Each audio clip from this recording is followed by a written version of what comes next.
Today I'm making raised beds from this wood right here.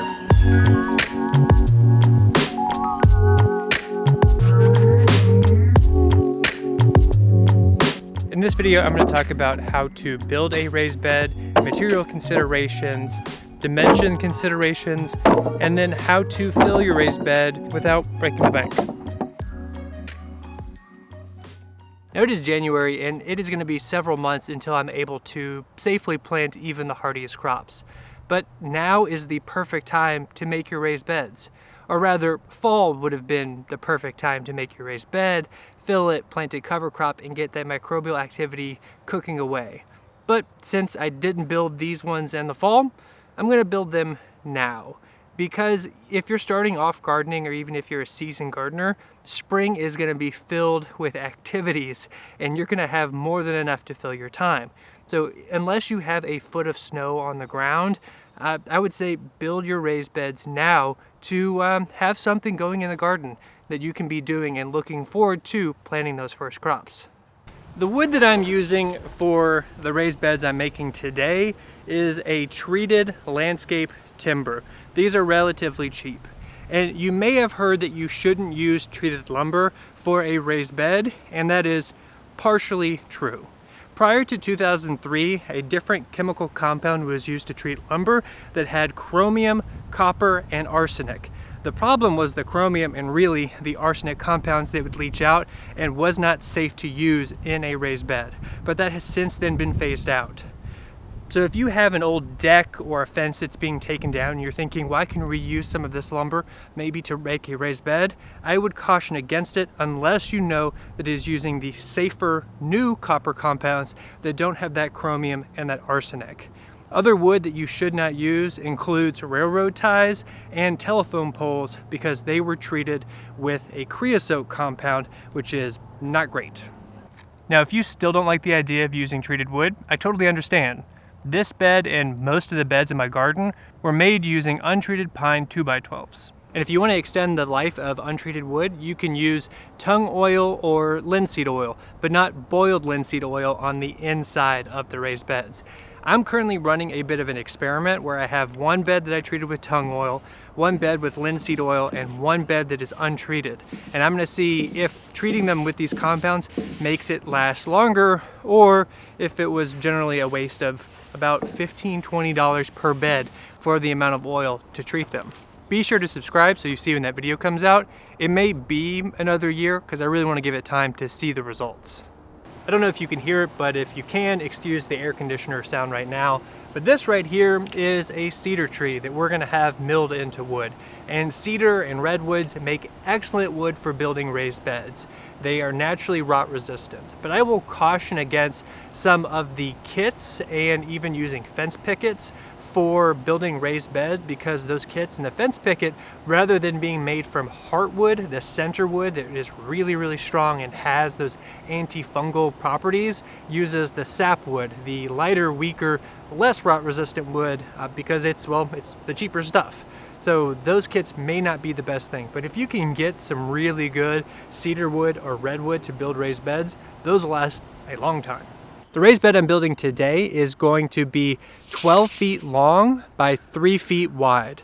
3 feet to 4 feet is probably the ideal width for building a raised bed because you want to be able to comfortably reach across from it. If you can't get to both sides of the raised bed, I would make it 3 feet because you should be able to reach from the edge across. If you can access both sides of the raised bed, 4 feet is probably better. Given that one side of this raised bed is going to be up against a fence, I decide to make it 3 feet wide. Now it is going to be 12 feet long, but actually broken into 3 different raised beds that will tier down. The area that I'm working with isn't level. Most places aren't level, and you really need a level area when building a raised bed. It doesn't have to be perfect like you're building a house or a more, substantial structure, but you do want it pretty level. But by making this a 3-tier one, I can step it down and don't have to make as big of an area absolutely level. Because if I did that, part of my raised bed would be sunken in the ground and the other part would be exposed, which is totally fine. I have a few raised beds like that.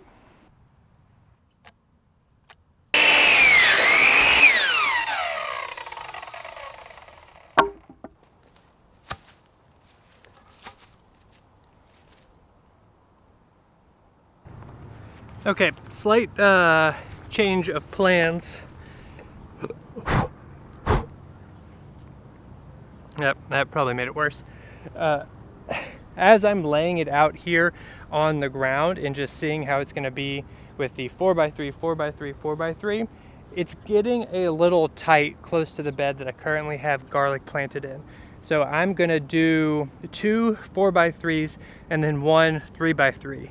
And since I like symmetry, the 3x3 is going to be in the middle so it looks balanced. No one will ever recognize it. I mean, not many people see my garden.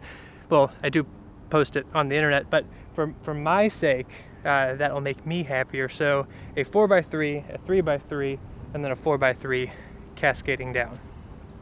And now I have all my pieces laid out. And one of the things that I decided to do, in addition to having a 3x3 middle section, is that one of the walls of the preceding sort of raised bed box would be a wall of the next box. So I got to save 2 pieces of wood that I did not have to cut, which will probably be other raised beds in my garden.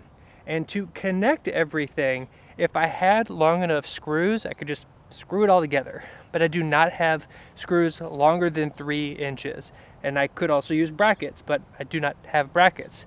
So what I'm going to do is take this off-cut piece of wood and another off-cut, because they're 8 foot long, so when I was cutting my 3 foot sections, I've got several of these 2 foot pieces, and I'm going to try to take it to my table saw and cut it into quarters, and then use those sections on the inside to screw into and hold everything together.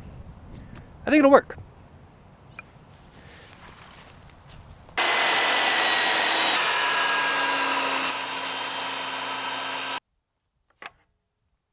To give me somewhat of a level surface to work with, I'm pulling back these wood chips. I'm not going for 100% right now. I can finagle it a little bit once I get one of the structures built.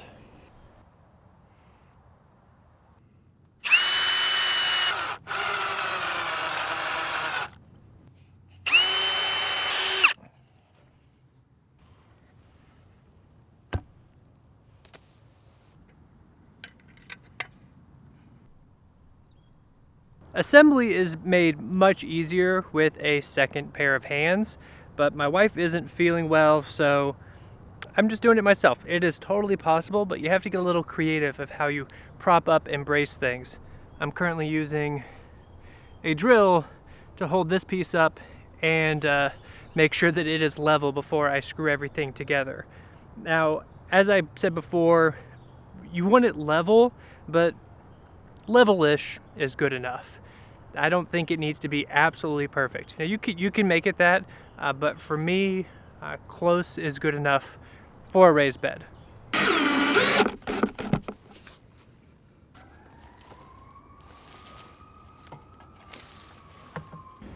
And the raised beds are done. Now I didn't show every single step, and I apologize. I never meant for this video to be a step-by-step tutorial for how to build a 3-tiered bed. It was just a general video talking about raised beds and different things to consider. But if an average person like me with average or below average building skills can put something like this together, you can too. And I'm going to fill these beds with a mixture of topsoil and compost, because that's what I have left over from the gardening season that should be able to finish it off and top these up. If you are filling your raised bed, you may want to consider using things like leaves and sticks. And that's fine if you have a taller raised bed, or you're going to be planting plants that have a very shallow root zone. Things like lettuce, even radishes don't actually go all that deep, greens. So those are things that you would want to plant if you have just a small layer of dirt. But if you want to plant tomatoes, peppers, anything that has a deeper root system, you're going to want a foot of dirt. So if you only have a raised bed that is 8 inches tall like this, or a foot tall like my other raised beds, you're not going to want to use matter that isn't dirt and soil because the roots are going to be hitting it. Now these right here are taller, and I did put about a foot of wood chips in those. And wood chips are great for filling up space, but they do lock up nitrogen, so it's not a great growing medium. So hopefully you found this video helpful. Again, my name is Tyler Lloyd, if I haven't already said that. This is my YouTube channel where I explore different ways to live a happier, healthier, more sustainable life. Hope you enjoyed it. See you later.